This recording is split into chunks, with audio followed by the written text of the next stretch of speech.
கிருஷ்ணதேவராயர் ஒரு முறை எதிரியை தாக்க படையோடு புறப்பட்டு போனார். ஒரு ஆற்றங்கரையை கடக்க வேண்டிய நேரத்தில் அரசவை சோசியர், மன்னா, இன்றைக்கு நாள் நன்றாகவே இல்லை, அடுத்த திங்கட்கிழமை போருக்கு போனால் வெற்றி நிச்சயம் என்று சொன்னார். கிருஷ்ணதேவராயர் குழம்பினார். அவ்வளவு நாட்கள் கொடுத்தால் எதிரி உசாராகி விடுவான், அவன் எதிர்பாராத நேரத்தில் உடனே தாக்கினால் தான் வெற்றி. ஆனால் சோசியர் சொன்ன பின் சந்தேகம் வந்துவிட்டது. உடனே தெனாலிராமனிடம் ஆலோசனை கேட்கிறார். தெனாலிராமன் சோசியரை அழைத்தார். எல்லோருக்கும் சோசியம் சொல்கிறீர்களே, நீங்கள் இன்னும் எத்தனை வருடம் உயிரோடு இருப்பீர்கள் என்று சொல்ல முடியுமா என்று கேட்கிறார். இன்னும் 20 வருடங்கள் வாழ்ந்திருப்பேன் என்றார் சோசியர்.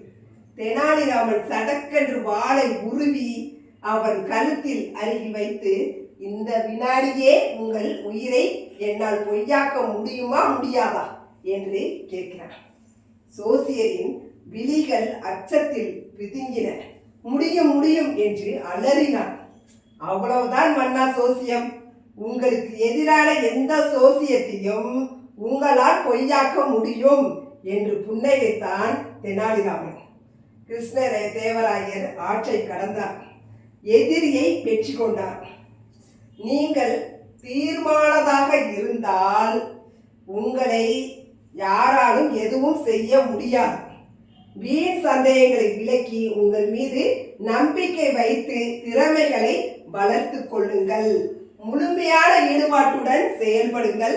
தானாக கனிந்து வரும் வெற்றிக்கனி.